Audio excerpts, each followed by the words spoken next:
What's up, guys? Okay, so for this video, we just want to go through Johnny Cage's special moves. So, basically in A-List, he gets all the universal specials except in Shadow Cake's case, you can dash or run cancel out of it. And same with his flip kick. He can dash or run cancel out. Shadow Kick is what you'll probably be doing that more with, but there's times where you might want to use this, more for kind of gimmicks and mix-ups, but it's got its uses. So I'm just gonna go through each special move and then go through the EX versions too. So low force ball, actually a pretty good projectile, way better than it was in MK9. And the reason for that is just the frame data. Block advantage is -11 for the normal one, which isn't too bad at all. By the time you throw it full screen. One thing you have to watch out for. So you usually want to use this basically when you're full screen and you want to keep a character out. It's pretty viable for him to kind of just toss these force balls out. But you do have to watch out for your placement in certain matchups. Let me see if Sub-Zero's ducking here.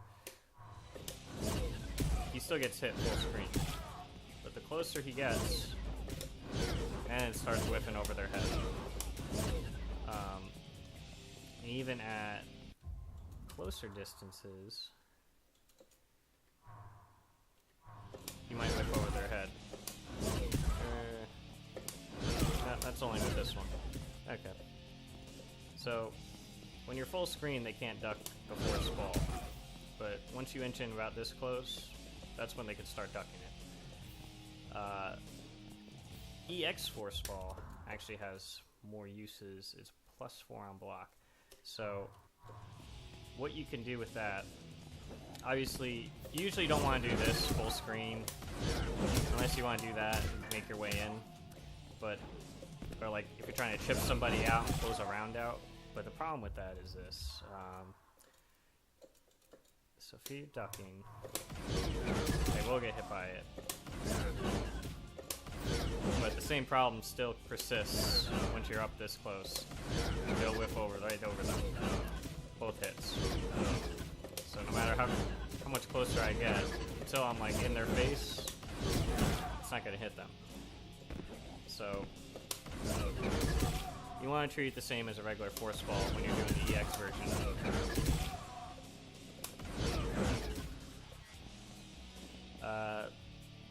But what's cool about the EX version is this. That's +4. So say you just broke and you're out of stamina, so you can't do any run cancels. If you do a string and you want to make it safe, like 1-1-3, look how unsafe this is on block. I think it's -23 or something ridiculous. So you never want to just throw it out raw. So you can make yourself safe by spending a bar and doing. Now you're +4. So that means you can do something like down 4 after that, or even forward 3. And there's not too much they can do about it. And you can end any string with it if you kind of want to keep yourself plus and your pressure going from there. Or if you just want to chip somebody out. I kind of like to do that sometimes. So that's kind of the use for that. High force ball, you really don't want to throw out as much. Full screen, it still will catch people. But if you're reading that someone's going to jump, that'll catch people out of the air. So that's kind of the biggest use for that.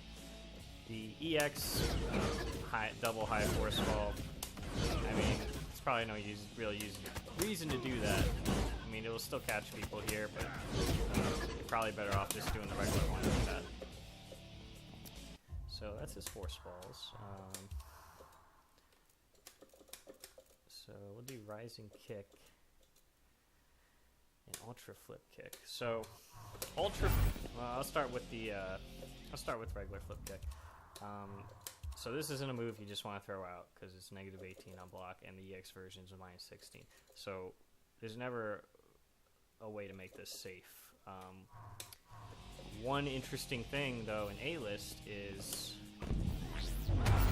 the frame data gets better the longer I hold this.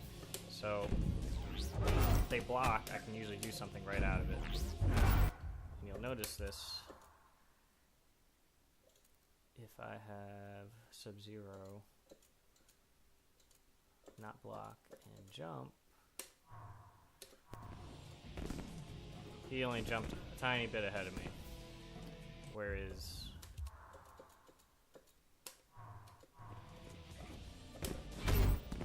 look how much faster it was that time. So the frame data gets better, but you don't get plus from it. So I would do, if you're gonna do that, sometimes I play a mind game in the corner, and this is kind of like the only time you want to do the regular flip kick. So we'll do right side of the screen, and just standing. So say I do like a string like this, and then cancel. They can armor out of this easily, but if they try to poke me out, I can catch them, and if that catches them,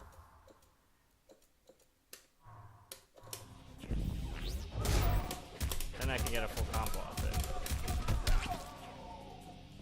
Also, if you just know you're gonna combo in the corner, you can do this into double flip kick as a combo. And it's not only flashy, but it's really good damage too. So that's kind of the use.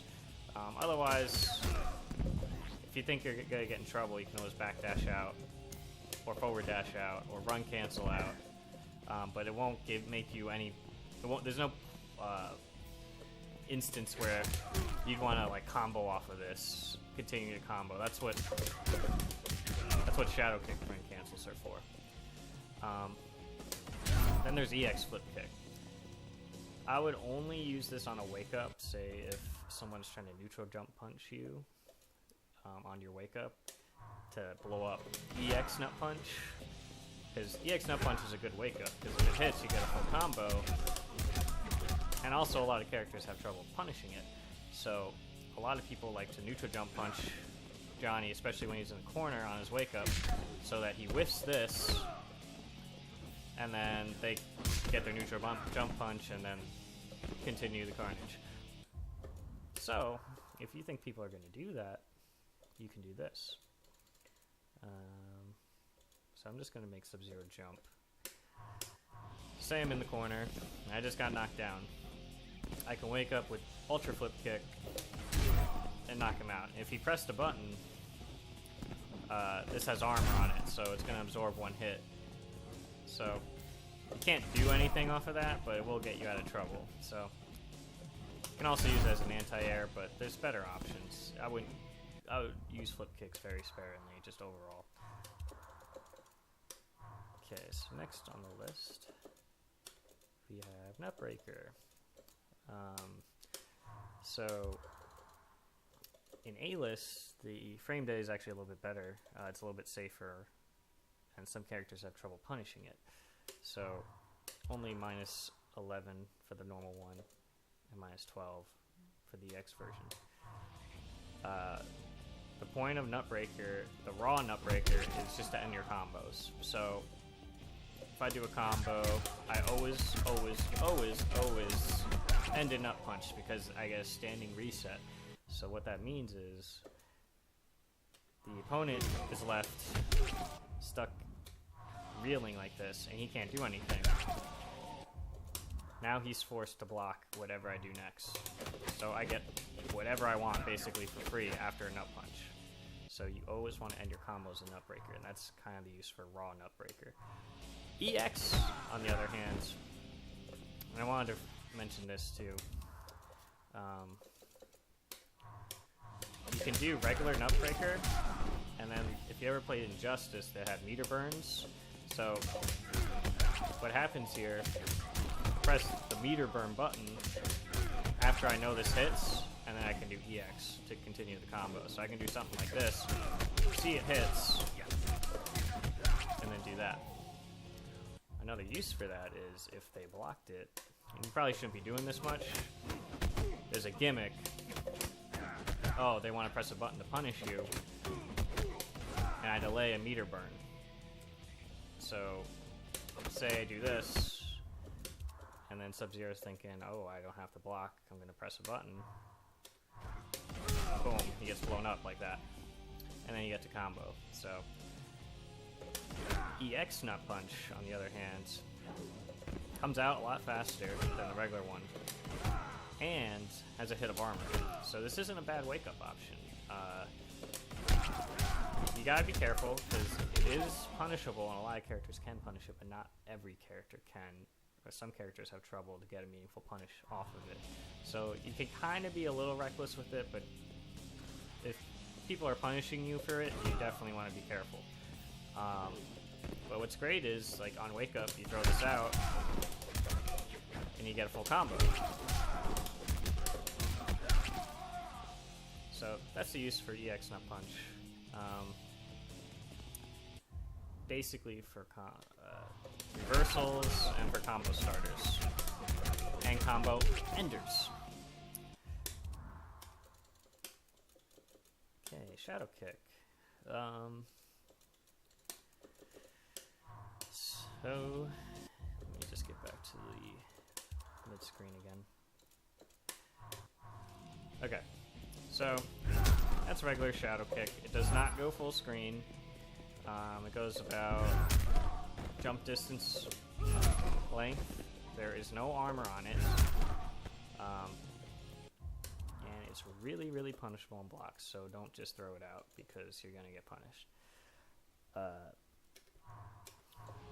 What you use Shadow Kick for is for Shadow Kick run cancels. So if I hold down 4, it charges up. What I can do is I can dash out of that, or backdash out of that. And what that allows me to do is to cancel any of my strings into Shadow Kick, and then make myself really plus by run canceling out. So if I do Shadow Kick and then run cancel out and press something, that's kind of the whole point of A-List, is these Shadow Kick run cancels. So I can do stuff like 1-1-3 and Shadow Kick run cancel. 1-1-3 is normally really negative on block, but if I Shadow Kick run cancel, I'm at 0 or about +1 if you do it perfectly. And this is actually takes a lot of practice to do. It's not that easy, and you don't just do it with 1-1-3. You can do it with whatever string that's special move cancelable. So I can do forward 2-4 and stay really plus. You can do stand 4 into it. You can do anything, back 3-4, 3-3. So it's great. And most of these strings leave you really plus. And now I'm going to cover this in the pressure section later. So never just throw this out raw. There's barely ever a reason other than as a punishing tool, because it's pretty fast startup at 11 frames. So say if you don't have anything to punish with and you're kind of far away, you can Shadow Kick somebody on reversal. That's really it. The Eclipse Kick, the EX version, is only -4 on block. So this is your safest reversal attack. It has a hit of armor, it advances in, and it goes completely full screen. So if people are trying to zone you out, you can kind of Shadow Kick your way in if you want. Just play footsies and then throw this out. And the worst case scenario, you're -4 at about this distance, so it's really not a huge deal. The way that this gets punished is that it's a high. So if Sub-Zero doesn't want to block the Shadow Kick and he wants to punish me for it, if he ducks, whether it's normal or EX Shadow Kick, it will always whiff over his head. So good players will definitely be looking for Shadow Kicks and will be